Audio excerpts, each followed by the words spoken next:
What is good, everybody? It is Sunday, May 24th, 2026, 5 p.m. That means it is time for Film and Box Office News, episode 187, and we are doing The Lord of the Rings from 1978. Ralph Bakshi today. We're back in 30 seconds. You shall not pass.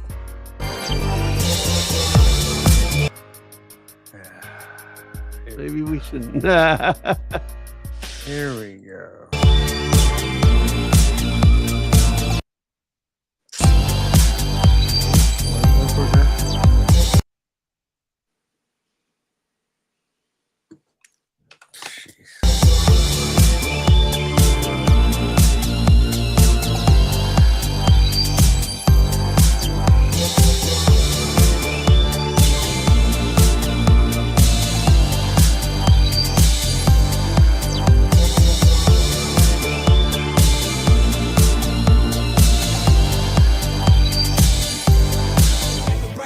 Day. Where are the heroes?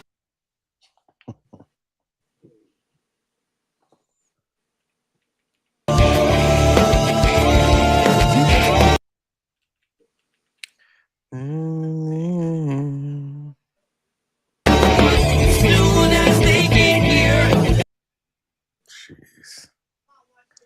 Horrible. Everything will be alright. I need a hero.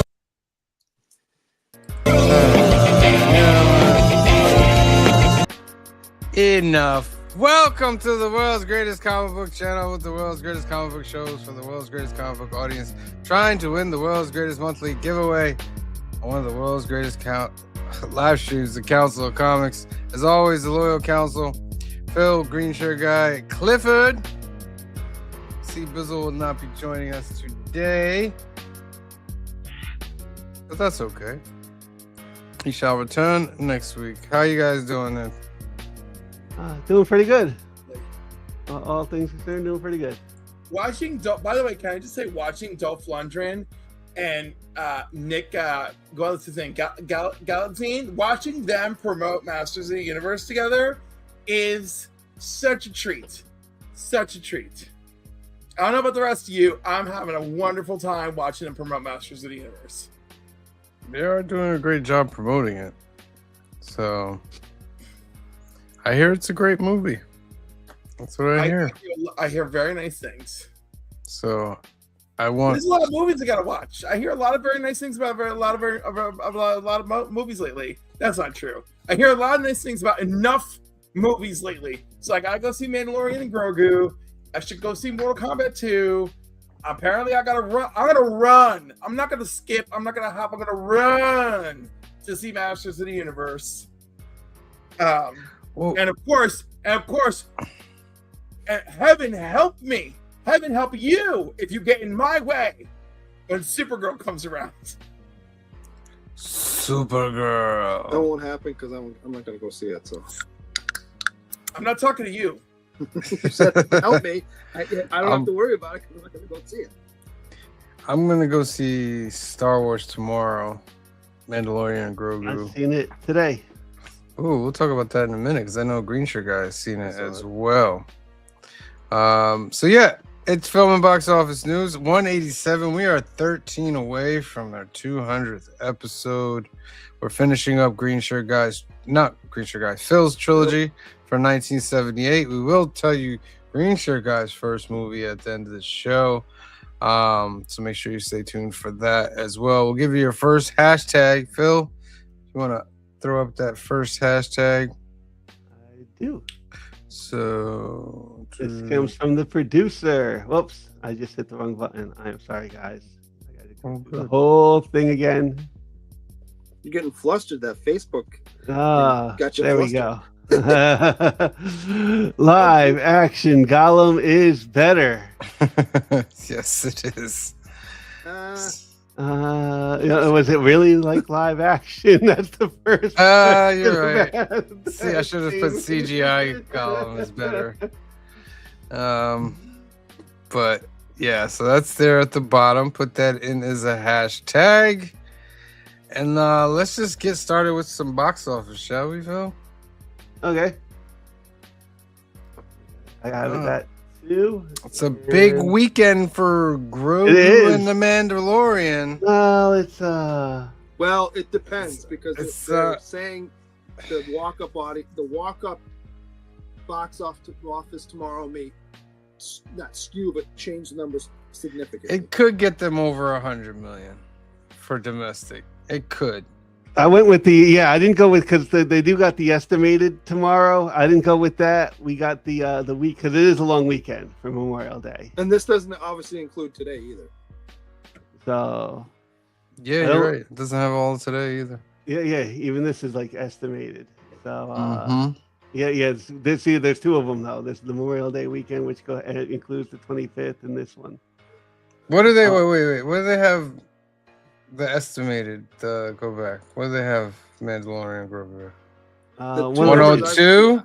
All right. I've seen 106. Okay. It depends where you look. Yeah. Okay.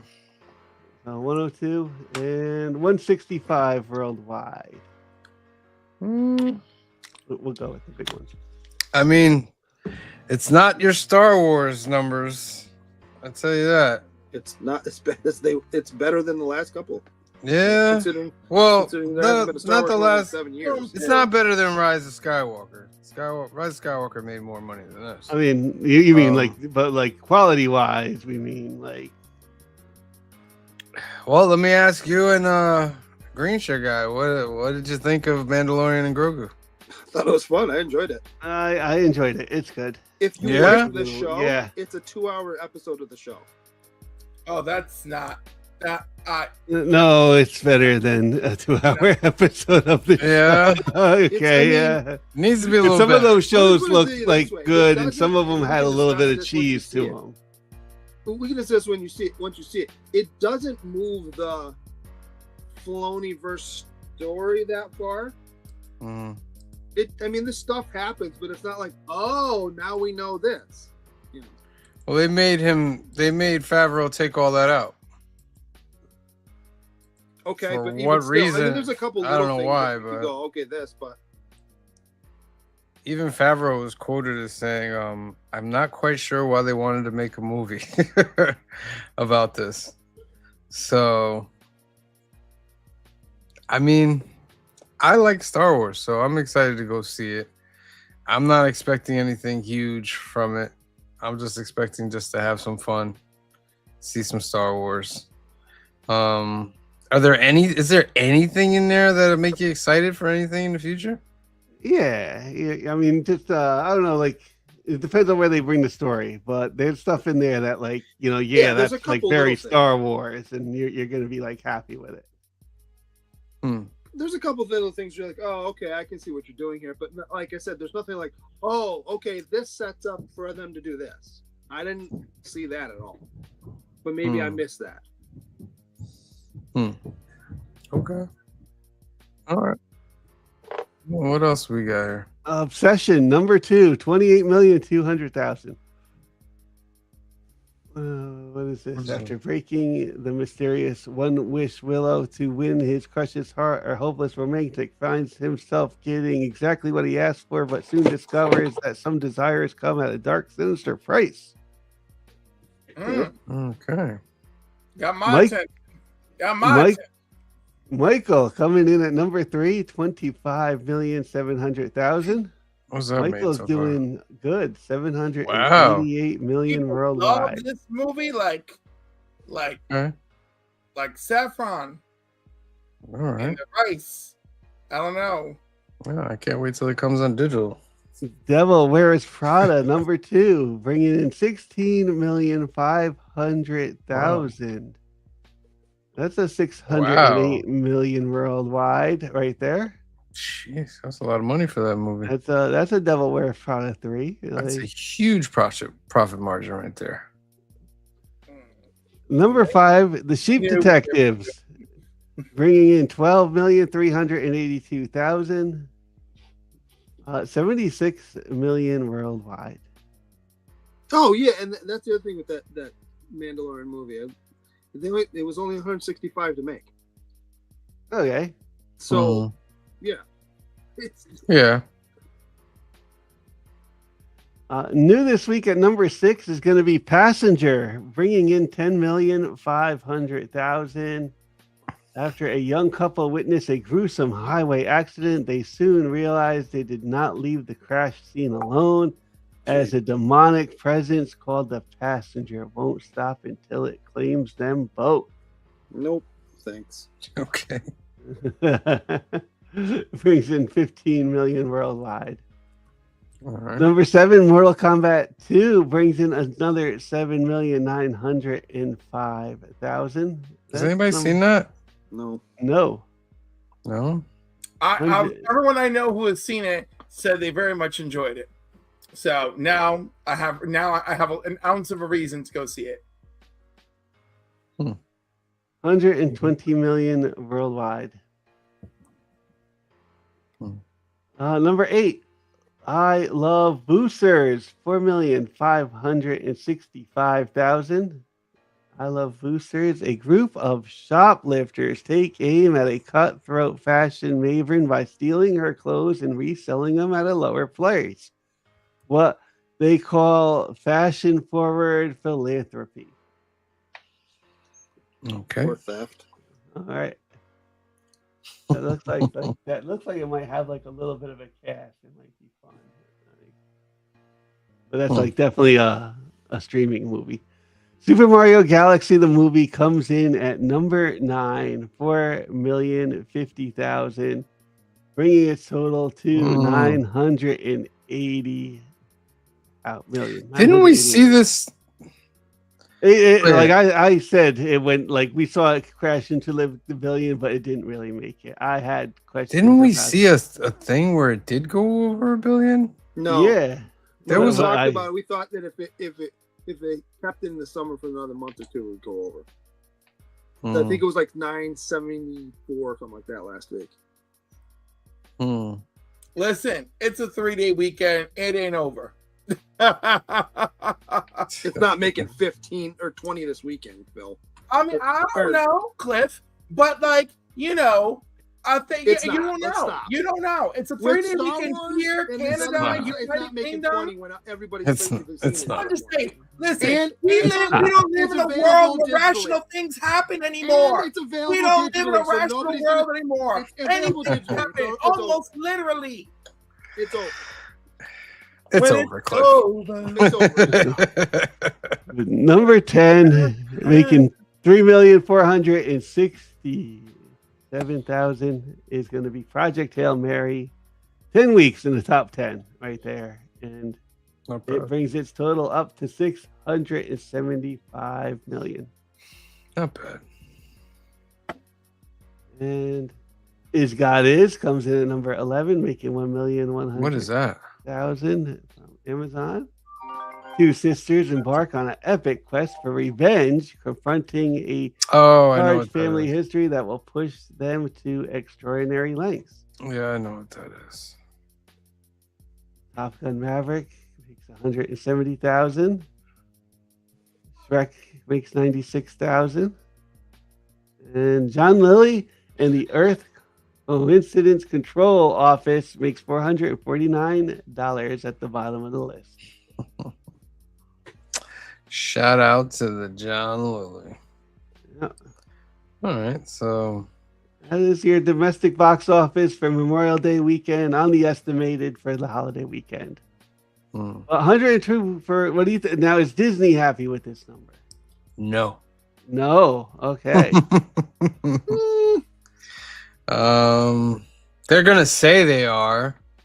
Okay. You know what I mean? They'll never say we're not happy with it because no studio ever does that. Yeah. But I would think they wanted a little bit more. Star Wars is just not. It's their own fault, and it will lead me into the next question that we're going to talk about for a little bit. It's their own fault. They haven't taken care of the Star Wars brand, which is a classic brand. I remember I told you guys I talked to them last week about something afterwards, and I said I was going to bring it up this week. And the 50th anniversary of Star Wars is coming up, and a lot of things are getting changed. And I saw a lot of rumors, so I went down some rabbit holes and I was seeing what people were saying, and you guys let me know what you think about this. But the rumor is that Dave Filoni wants to make George Lucas's vision come back more in line with Star Wars, and all these things like Mandalorian being changed, Ahsoka season 2 being delayed, all these things are happening because things are changing, because now they want to make Luke, Han, and Leia the main focus of Star Wars. That's the biggest mistake right there. That is a bad idea. You kind of wrapped up their story. Everything else, every other word out of your mouth was okay.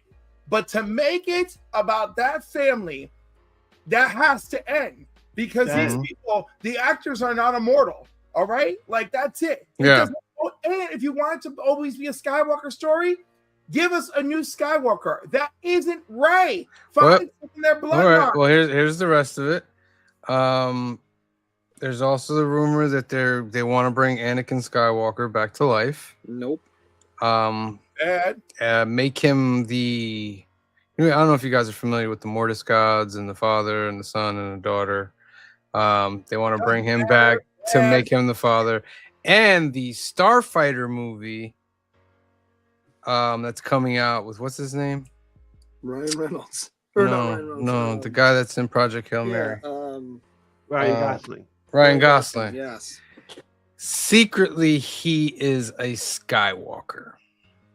Whatever. I would still forgive that. That's better than bringing back Anakin.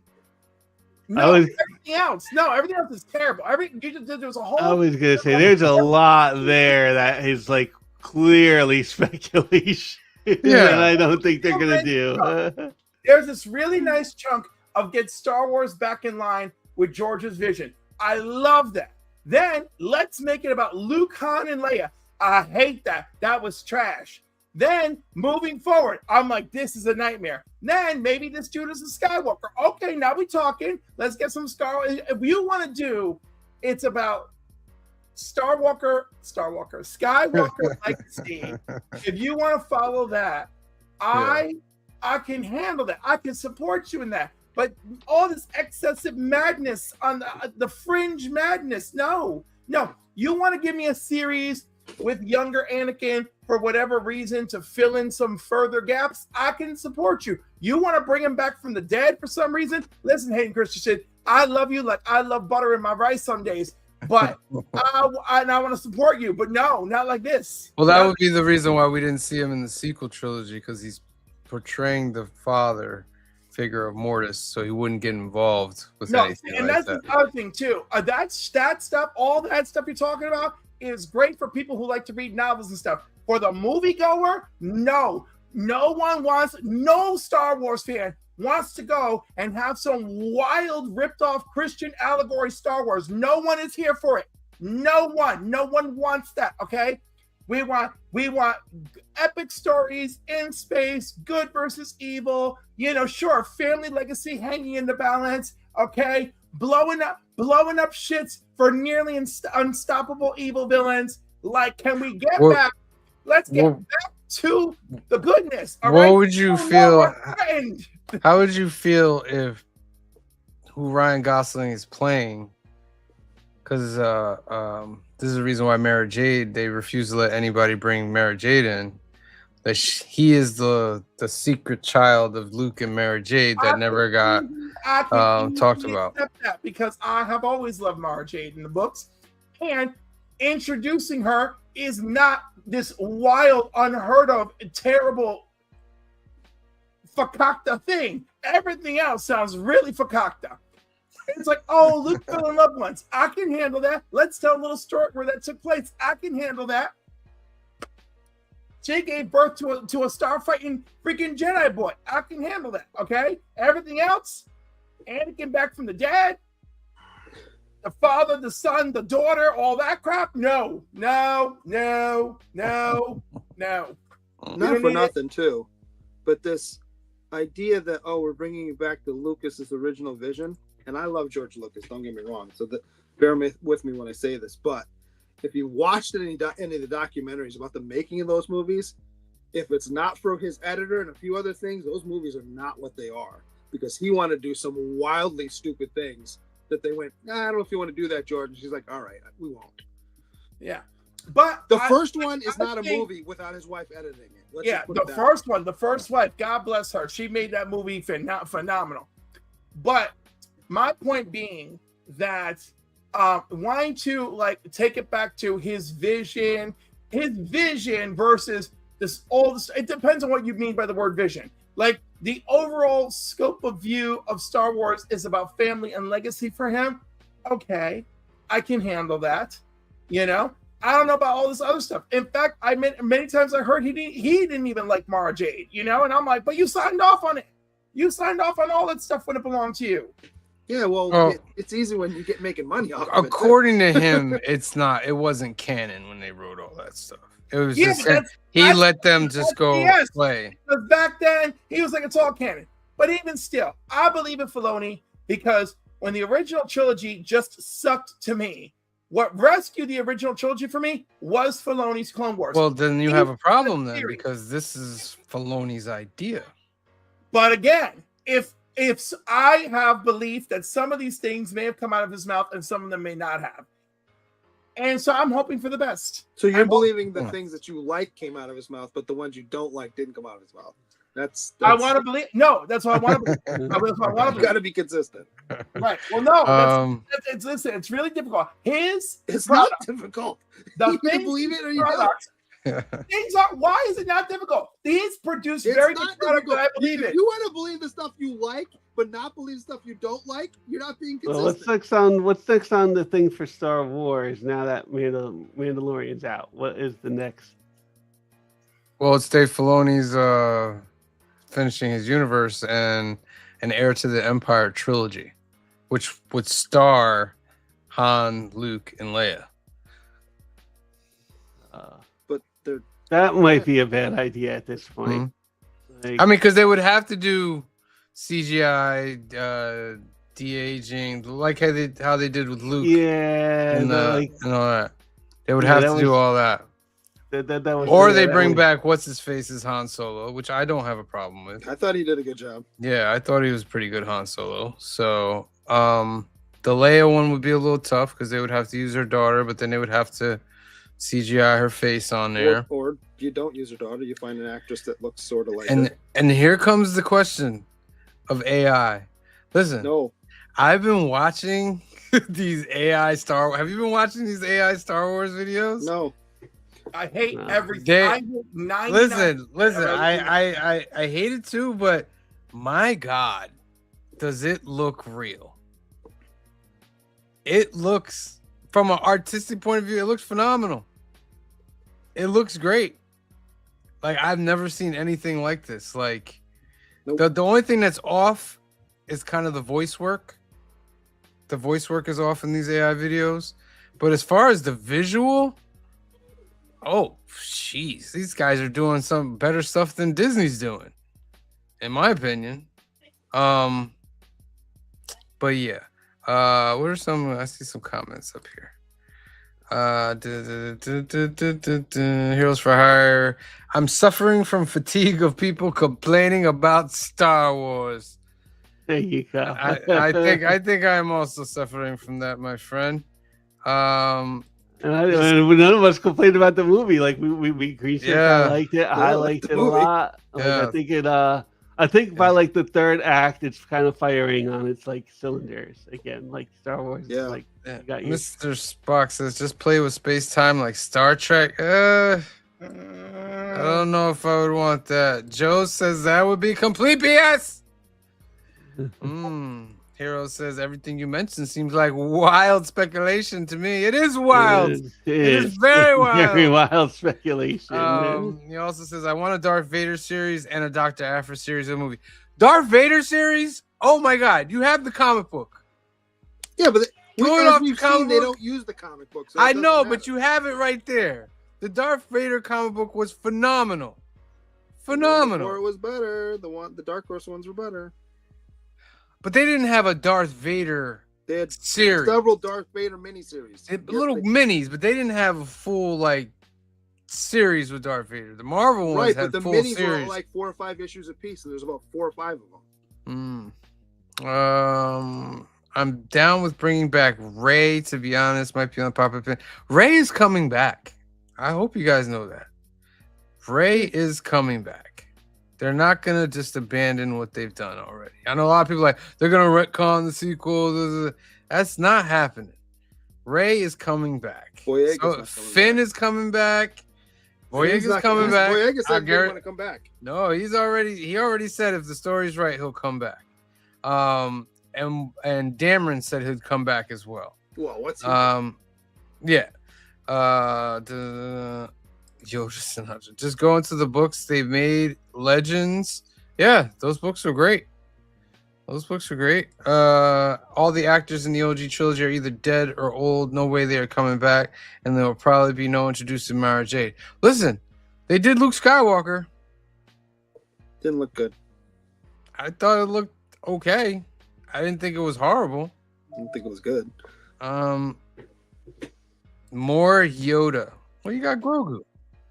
So I don't think they even know what they want to do with Grogu, honestly. Listen, I think we're honest to God. How long ago did I say they should just do a 2-3 year break on everything? You know, like, because really that's what's needed. Just break everything. There was no recovery time for people from when we hit the wall. You know, and that wall is all things that Disney has purchased. Yeah, that's very Wow. true. All right, let's. Andor was pretty good. Andor was pretty good. Give I me give more it that. Andor. Whoever's doing Andor, give me more of that. All right, Phil. Let's spin for a duck, and then I'm gonna do some announcements, and then we'll spin for another duck. All right.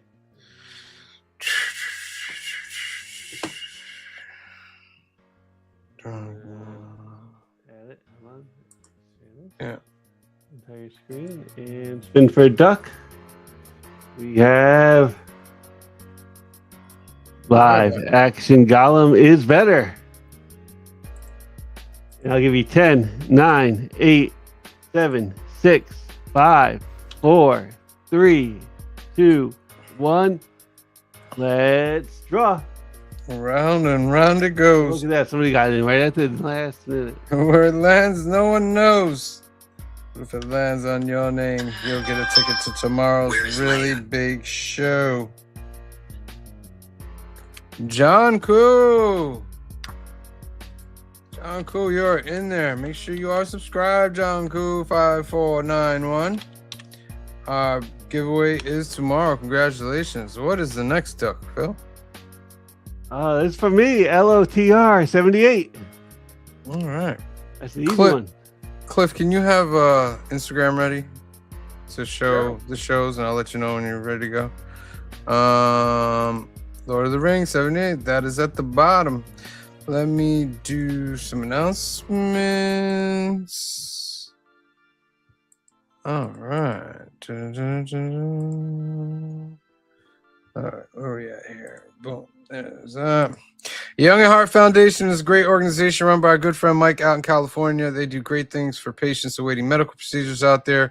2 ways that you can help this organization. Go to youngatheartfoundation.com, scroll down, and click this register to become a donor button for Donate at Life America, because more than 100,000 people are waiting for a life-saving transplant, and you can help by registering as an organ donor today. Second way to help is to sponsor a Hope Kit that's 100% tax deductible. They'll take all the funds together and create great gift boxes for those patients.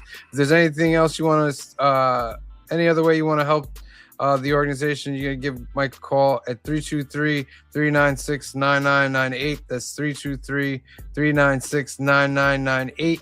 Or email them at youngatheartfoundation.com. Tell them the council sent you.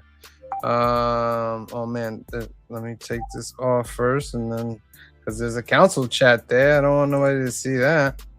All right, and then boom, Alternatives. This is our home away from home. It's located in Hyde Park, New York, 870 Violet Avenue in Hyde Park, New York. It's owned by our good friend Anthony, and Anthony has a special for you guys out there that are having trouble every week getting your comic books. Comic shops are closing. It's getting tougher and tougher for people to get their books from week to week. But Anthony has a special for you guys if you're having that trouble. He will take your pull list, bag and board all your books at no extra cost, and take 10% off that order and ship it out to you. If this is something that you want to do, you're going to give Anthony a call at 845-233-4234. That's 845-233-4234, or email him at alternatives2@aol.com. Let them know the council sent you. They got comics, cards, and toys, and they do card tournaments almost every weekend. Lorcana, Pokemon, Magic. Get in touch with Anthony, and he will give you the schedule for that. And Clifford will give you the Sunday lineup. Yes, today's Sunday lineup began at 10 a.m. with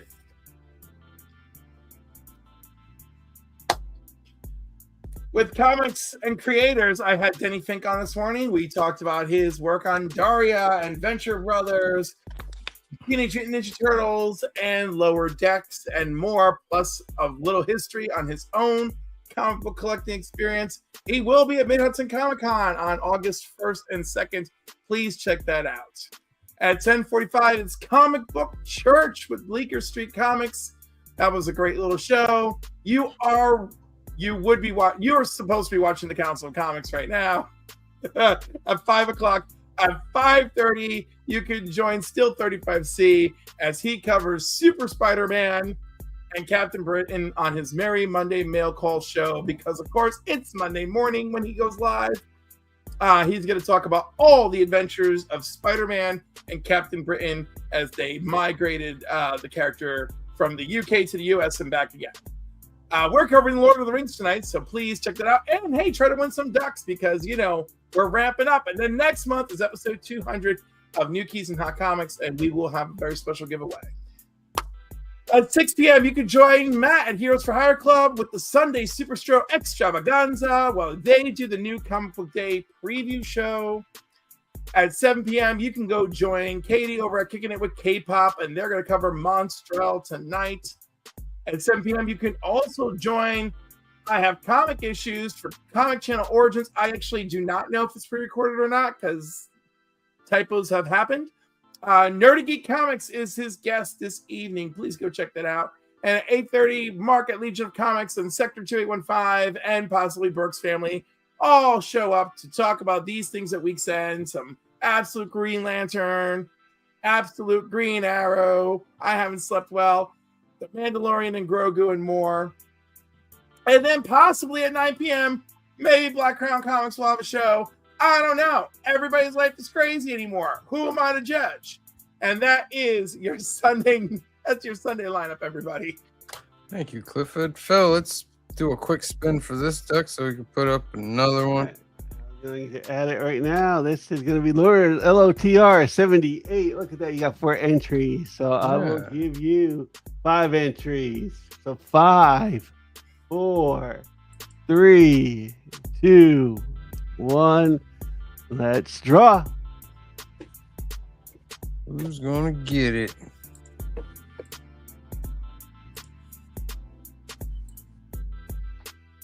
Mr. Spock, congratulations. You're in there. Oh, and Phil, since that little incident, I lost the ducks from Thursday. I'm gonna need you to resend them to me. I don't know if you remember.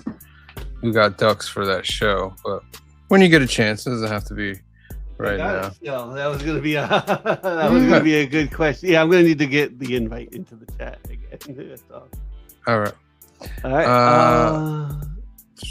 I will do that now. Yeah, let's get the next duck up there. All right, next duck is gonna be One Ring. One Ring. To rule them all. Oh, I didn't put it up there as a banner. Hold on. Let me put it up there. One ring to rule them all. All right. There it is at the bottom. One ring put that in the comment section. And now, ladies and gentlemen, it's that time of the show. We're gonna go into our movie of the week. It's Phil's last movie in his 1978 trilogy. Yeah. And that movie is The Lord of the Rings, the animated. It's the Fellowship of the Ring embark on a journey to destroy the One Ring and end Sauron's reign over Middle Earth. This came out in 1978. It's directed by Ralph Bakshi, written by Chris Conklin, Peter S. Beagle, and J.R.R. Tolkien, and stars Christopher Goward, William Squire, and Michael Scholes. And Phil, since this is your movie, we will let you get first say. I'll give first say. All right, so it is 1978, and I actually picked this Lord of the Rings because this was really the Lord of the Rings that like I grew up with. Oh, Like is that right? I was already like an adult by the time that Peter Jackson's movies came out and stuff. So like from like the 1978 on, it was really like this cartoon, the Hobbit cartoon, and the Return of the King cartoon. So, but this one, like I especially always liked, and Ralph Bakshi, I'll give credit. And one of the things I'll say about it is, like Ralph Bakshi was like an adult animator in a time when there was no such thing as adult animation. And so, like he had that idea back in the 70s. It wasn't until like the late 90s, 2000, that it started to like catch on a bit. So one of the things I like about this movie is, and especially as a kid, is no cartoon looked like Lord of the Rings. So like this had like a unique look to it. That I kind of like. I even to today, like I think it looks like it looks unique enough. Like, and it's experimental. Like he's also like an experimental animation director. Is it like human figures and they draw over them? Yeah, Because that's what it feels like. That's yeah. Oh, Yeah. okay. I would love to see the original like film. I would love to see the costumes that the orcs were wearing before they did the little filter over the top of them. Yeah, That's what I would do. Because they look like garbage, but when you filter it, it looks all right. Yeah. That it like I like it. What question I had? Did the Hobbit cartoon come out before this or after this? I think it's after. That's a good question. I don't know. Hmm. Give me a second. I'll look that up. So yeah, I'll look that up in like a second. Yeah. I like the look of this. Like surprising as a kid. I like that it's not dumbed down for a kid. Like this cartoon had blood in it. Hobbit came out first. Hobbit came out first. Hobbit 77. Okay. So they just went straight from that into this then. So that's the case, 77 to 78. Yeah. Well, but the cartoon is not a Bakshi. Oh, the Bakshi didn't do the Hobbit? He might have helped out with it, but it's fully like that one's fully drawn, whereas this is rotoscoped. Okay. Right, and then Return of the King goes back to Bass and Rankin, and it's fully drawn, and basically only happened because they were already kind of buddies, and it's like, hey, we want to tie this story up. Right. It was fun watching it and mentally comparing it to the movies. It was fun doing that because, of course, they speed through this. But this is like 2 books into like a 2-hour and 12-minute movie, but like when they gave Frodo the ring, what does it say? 17 years. Oh, you wrote the question. Oh, sorry. A lot of years. Maybe they'll forget. A lot of years went by, and in the movie, it's an immediate thing. In the movie, it's immediate because they give Frodo the ring, and then no, because in the other one, if you remember, and much like in this and in the book, Gandalf says, "I'm going to come back. I'll meet you at whatever, but I'm going to come back." So he doesn't leave like the next day, and even if he did, it would take him a while. Oh no, he comes back. I'm talking about before he comes back. There's like a 17-year period the modern movies do not get into details about time. Right. Mhm. And also all the characters that we deal with in the story all have birthright or gimmicks to not aging. So 17 years passes, and because you're a hobbit, because you're an elf, or because you're a human who has semi-immortality, no one's really aging. Right. That was a cool like animated sequence because it like goes through those 17 years real quick in the Shire. Like Yeah. they show like the different Yeah. seasons real quick Yeah. there. And I tell how the movie emphasized more things because I was like, oh, I want to see the scene where Gandalf is like, when he gets mad and he gets real big for against Bilbo, and he's like, "Don't you dare!" I was like, "Oh, they didn't do that. It didn't have that oomph in that." I did not like Gollum in this. Maybe because I'm spoiled by the movie, but Gollum seemed like I don't know, his voice just didn't change. It seemed like a regular Hobbit. It didn't, you know what I mean? Like he looked creepy, but it didn't do it for me. I think mine. I wasn't a big Sam fan, just because I felt like they dumbed Sam down to a little bit of a bumbling idiot. He looks weird. Yeah. Yeah. Yeah. Did you notice there's here's the thing. It's rotoscope, right? So like, and obviously they're not going fine tooth comb because it's rotoscope. But did you know there's a couple mistakes? Did you notice right after Boromir dies, he's laying on the ground and or Aragorn says something to him, but his mustache is growing out of his nostril. Ha! No. Yeah. I'm like, oops, No. yeah, that was a mistake. I like that Did you scene see too. that? It's not like mistake I've they not also left in? known. It's not like I haven't known some hairy ass man who've had mustache growing partly from their nostril. Well, no, it's literally like you could see, like the mustache goes like this, but it literally starts in his nostril. It's coming out. It's wild. Did you see the other mistake? And I've seen this before, but I was looking for it specifically. It's the when they're running at one point to catch up with the orcs, and the whole thing's rotoscoped, right? Aragorn trips over his sword, and they leave it in. Yeah. It's drawn over, like they rotoscope over him tripping over the sword, and he hits the ground. It's really kind of funny. I thought Aragorn, William Hurt, I thought kind of gets like the voice actor of like the movie. Like I think he does the best job as like a voice actor for the character. And what's his face in the animated? I couldn't remember. The leader of the elves, was he in there? Yeah, he's in it. Yeah. I didn't see it. Maybe I turned away. His eyes are all weird and yeah. That's Elrond. Oh, you're Elrond, yeah. Elrond. Elrond. Yeah, you see Elrond. Yeah, When see His Elrond. eye- that was a weird part. Legolas's eyes are like cross-eyed. Yeah. No, you see Elrond for about 12 seconds when they're not in Rivendell very long. So they don't show him a lot. That's what I mean. Like, Yeah, they as show much it, as, but it's it's not a lot. and we're gone. Yeah. Yeah. Okay. I like the part where they're in the woods and they meet Galadriel. Right? It's Galadriel? Galadriel, yep. Yeah. And he's like, "You take the ring." And she's like, "Oh, imagine that." The queen.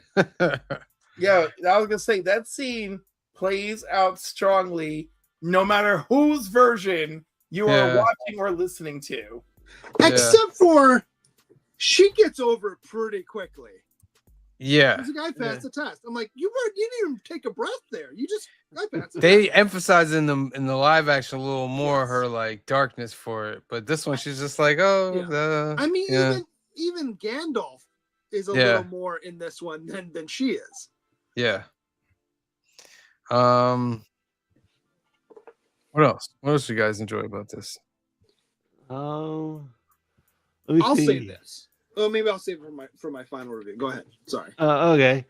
The soundtrack. I enjoyed the I did like music that. of this. Mhm. Like this music is like you're going on an adventure, like just on the sound. And I felt like there are times where, all right, this movie goes from looking like really great at some parts to like really bad at others. And there's times where I'm like, the soundtrack right here is pulling this movie along at times. So, like when they doing the songs, I'm guessing they made how they were supposed to be from these movies, right? Because you don't get it from the. I'm sure in the books they say, "Oh, they sang a song." No, Yeah, in the but- books, and there you are read the full whole thing. songs in And the you- book. With the You music read the whole notes and song. all that. Not with the Yeah. music notes. That's but what I mean. Wait, because Tolkien and his son had gone a few rodeos with this, so I know somewhere his son at this. Well, I don't know his estate at this point in time, but back then, I know they had ideas of what the song should sound like, and also they did the same thing when they did the BBC Lord of the Rings radio series. You know. Mhm. Which, if you think this is something, listening to that is wild. What that might be the best Lord of the Rings ever. Like, take all that audio and like make an anime with it, and that would probably knock people's socks right off. Yeah. But yeah, like because the songs, you know, show up again and again, and they always sound familiar. Yeah. The songs are definitely What- long. And what about Sauron? He wasn't really in this. Well, yeah. Just like Like, in the mentioning- beginning, when really they in the cut book, his when they cut his to be hand, you fair. know. Oh, he wasn't It's really all in about the his presence. You never His really presence. see him. Okay. Right. And that's what actually makes him a great villain. The fact that his threat is so overpowering. Not that it's just that he's just there. I did like when Sauron trapped Gandalf in that space, whatever that cosmos thing. a cosmic thing. Yeah.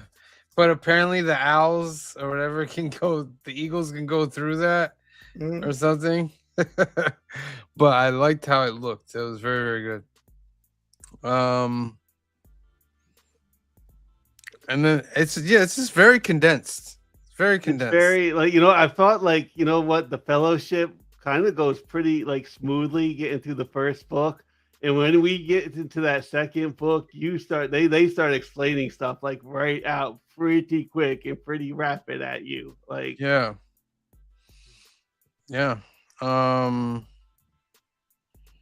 What else? The orcs, like Krishika said, they're pretty creepy. I thought the race were pretty creepy as Yeah. well. That was done pretty well. Just like the whole facial expressions. Like, look at this, like what I have on the screen right there. And he's like, "What, me?" yeah. Like, it just looks very like real. You know what I mean? And just like his whole It's rotoscoped. his whole thing with like every time he's like with the ring, like remember that first time when that first Wraith Rider came up and he's like, "Oh, should I put the ring on? Should I put the ring on?" Like he's like fighting it the whole time. And I think in this one he fights more to give up the ring than he does in the movies. I think he's always looking for a way to like, you take the ring. Then you take the ring. Because he did it to Aragorn, right? Like, you take the ring. And he did it to Galadriel. You take the ring. And you take the Gandalf. That's in the books. Yeah, but that's what I'm saying. The movie didn't emphasize that too much. Yeah. All right. Anything else before we get into the questions? Oh, anything I don't think too much. I think we kind of covered it pretty well. Okay. Very nice. I do All remember right. watching this It as a is kid. Now you say that. Golden ticket time, ladies and gentlemen. Green Shirt Guy's gonna ask 3 questions for you guys out there in the audience. First person to put the right answer in the comments section will get a golden ticket, and you can use that golden ticket to have a duck in any subscriber giveaway as long as we are on the air. So, Green Shirt Guy, what is your first question? All right, so not as many questions again this week because I was just watching this movie, and it's hard to do ones that aren't because this does follow the books really closely, so it's hard to do ones that aren't, if you haven't read the books or seen the movies, you already know. All right, Phil, let you pick first. My 3 categories were surprise, endings, and names. Let's go with names. Names. What do they call the evil wizard in Isengard? Oh, Oh. and it's. I think there's What 2. do 'cause they don't- call the evil wizard in I spell Isengard. Isengard. Okay. What do they call the evil wizard in Isengard? Guys out there, I'm gonna give you 15 seconds. Space Case Collectible Sauron. No. You would think, but no. Sauron. Nope. Mr. Spock says the Wizard of Oz. No. Joe says Auruman. That is correct. Oh, Yeah. Joe got it. Good job, Joe. Auruman is it. All right. Next question. Who wants to pick next? I'll pick. Go ahead. All right, your choices are endings or surprise. Surprise. All right, surprise. How many wraiths attack the hobbits in Bree? How many race? When you see them actually attacking the hobbits. Attack the hobbits and Re. That's a pretty cool part. Is it R-I-E? Re? No, B-R-E-E. B-R-E. I-E is the cheese. Oh, that's not spelled right. Okay. How many wraiths attack the hobbits in Bree? Space Case says 4. Nope. Toffrey says 9. Nope. Mr. Spock says 200. No. Hoffrey says 5. It's 5. Hoffrey Castro, you won yourself a golden ticket, my friend. Very, very good. You guys are on point today. Excellent. That's Excellent. devastating. 5 of the 9 ring breaks are coming for you. You in trouble. You in danger. Right. Well, that's and then that means that the other 4 are looking for something else, obviously. Yeah. Yeah. All right. And last question. All right. The last one is who is credited first at the end of the movie? Who is credited first at the end of the movie? Who is credited first at the end of the movie? 15 seconds. Yeah, they kept saying Aruman. I'm like, who the heck is Aruman? Mr. Spock says Dabo. No. No. 14, 13, 12. Spock says Jackson. No. No. Space Case says Peter Jackson as well. No. 13, 12. Alan Howard. No. No. Koo said Alan Howard as well. 12, 11. Christopher Guard, says Joe. No. No. Space Case says Tolkien. No.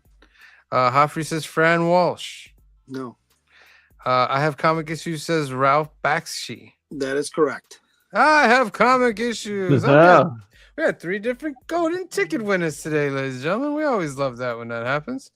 I have comic issues. Make sure you get Green Shirt Guy's information. Message him on Instagram. It will be under his name. And he will send you a golden ticket. All right, Green Shirt Guy, you got any fun ones or no?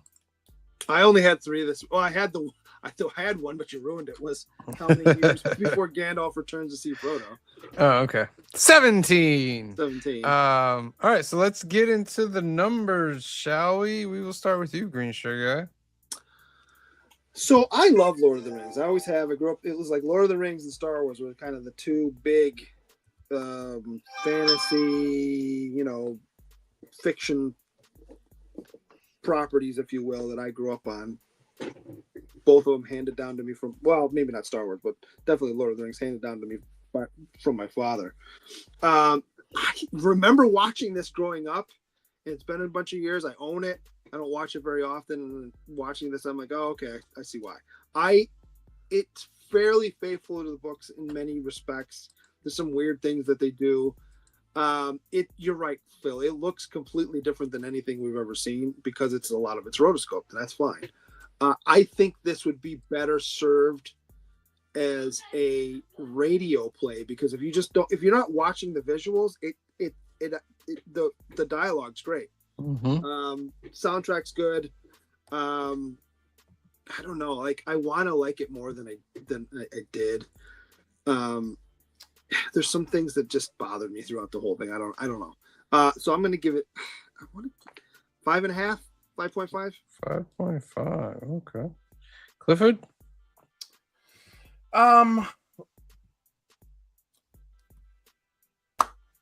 There's a lot of it that just feels rushed and incomplete, and also having actually heard the phenomenal radio series is not helping. Is not helping the situation. I'm giving it a 7. I'm giving it an overall 7. I wish pacing didn't have such a big effect on it, and then of course the way it's just you're kind of left hanging. But 7 it is. 7. I will also give it a 7. I enjoyed the rotoscope. I thought that was very creative. The voice, like the dialogue, like Green Shirt Guy says, is pretty great. Cliff, I give Cliff credit too, is rushed.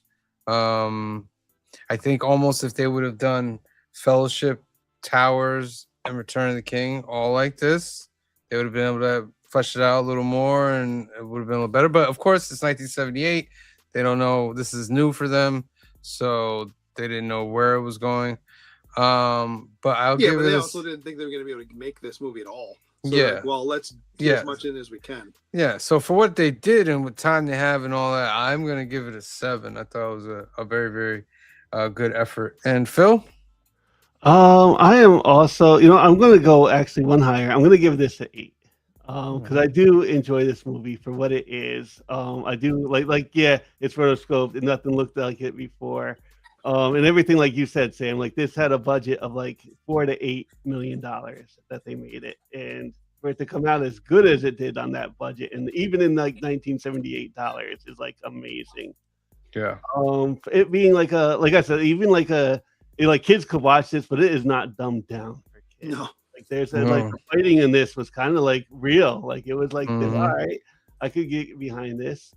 I kind of think it like this kind of showed like what a fantasy kind of cartoon kind of could look like and should feel like, and like an epic at that. Like 2 hours and 15 minutes. It's pretty fun.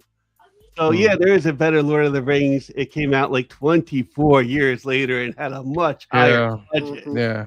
I will say this though, but don't sleep on this. It is worth checking out. Yeah. The Peter Jackson version heavily uses some visuals from this. Yes. Yeah. You're like, yeah, I've seen that. Oh, okay. Yeah. There's a lot taken from this. I mean, I'm okay with it because he took the visuals from this and elevated them. Yeah. Absolutely. Yeah. And I kind of think like a lot of these things, like I wonder, like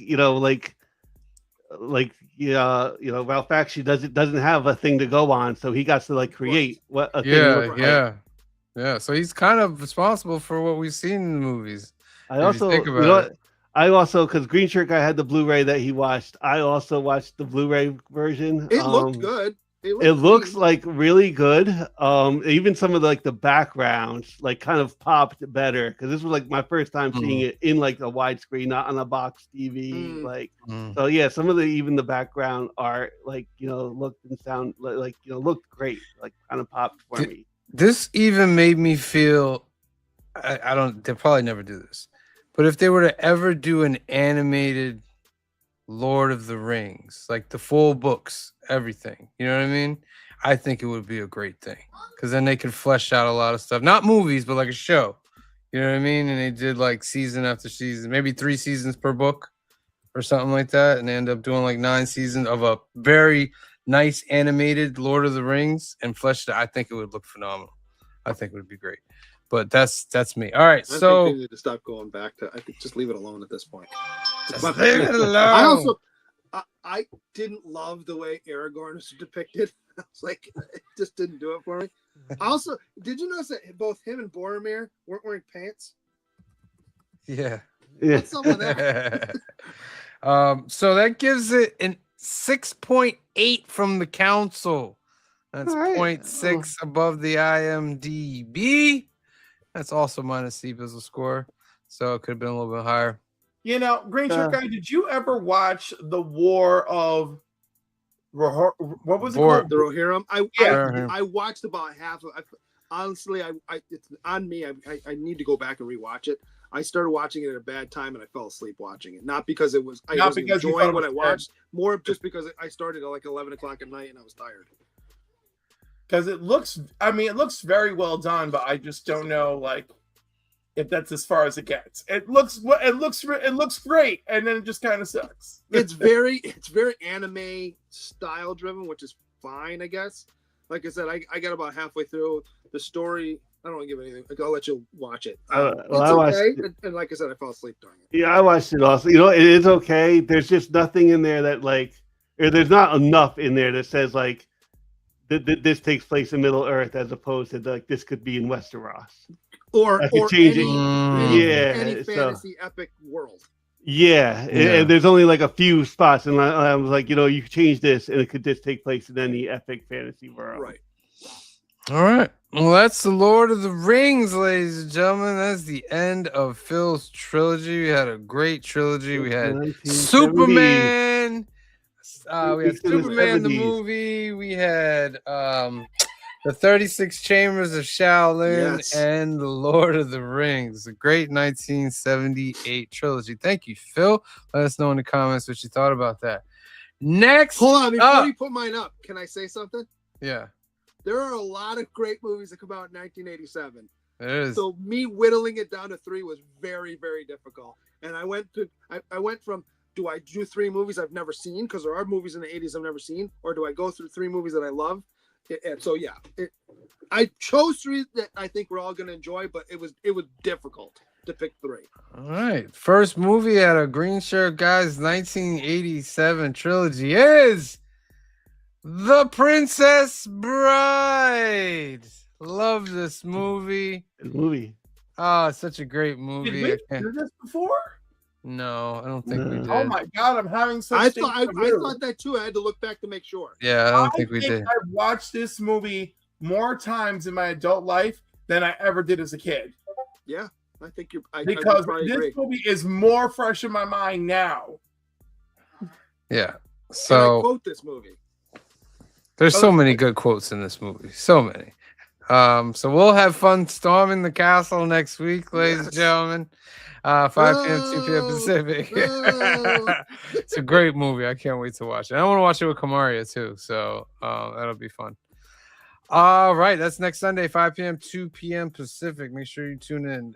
Tomorrow night is New Keys and Hot Comics of the Week. We're doing our giveaway, membership and subscriber.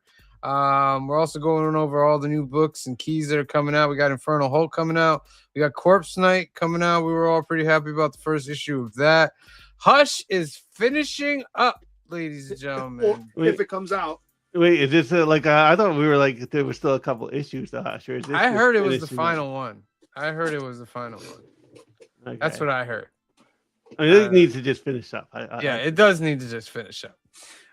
Because look at what are they doing? It's 163. We'll talk about this We're tomorrow. already in the But new they're Batman into arc. issue number 7 of the other Batman. So like, what are we doing here number wise? But anyway, that's done. Void Rivals is finishing up their Quintesson War. That's gonna be pretty good. And then Superman, one of my favorite new DC books. Very, very good. That's coming out as well. 8 p.m., 5 p.m. Pacific tomorrow night. Make sure you tune in. We are giving away our giveaways tomorrow. So yeah, that's tomorrow night. On Wednesday is episode 54 of the Council of Comics Live, 8 p.m., 5 p.m. Pacific. We'll put the link in the chat. You guys can come join us as long as you keep your camera on. Don't get too spicy. We'll do some trivia, FOC, and shakers. It's fun, fun, fun. Come join us. That's Wednesday, 8 p.m., 5 p.m. Pacific. On Thursday is Benny's Signatures and Commissions, episode number 6. He got some signatures from Jonathan Uribe, Raymond Gay, Ryan Brown, Chris Condon, Michael Tivy, and Jeffrey Allen Love. So tune into that on Thursday. Hit your notifications for that as well. On Saturday was Retro Play. This dropped. Josh's Retro Play brought in some Skeletor figures. You know, got the He-Man movie coming up. So we went over some of the Skeletor figures, how their differences and stuff like that. So he also bought like a new one. And he unboxed it.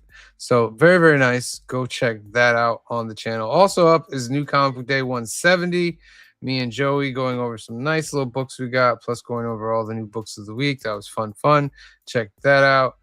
And the film review for the 36th Chamber of Shaolin is up, so make sure you go check that out as well. All right, Phil, let's spin for that last duck and get these people out of here. We got one ring, and you got 10 entries already. Look at that. 10, 9, 8, 7, 6, 5, 4, 3, 2, 1. Let's draw.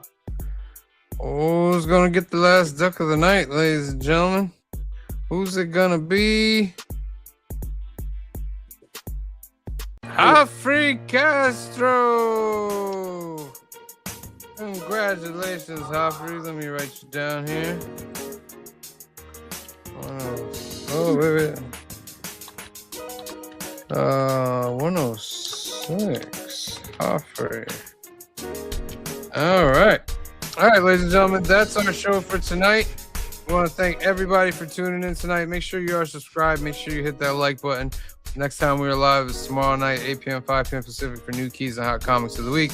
We finish off our May giveaway and jump right into a big June. So make sure you're tuning in tomorrow night. All right, so for myself, for Phil, for Green Shirt Guy, for Cliff, for C Bizzle, and the rest of the Council of Comics, we love you. God bless you. Be safe out there, and we will see you next time. Peace. The brightest day. Where are the heroes?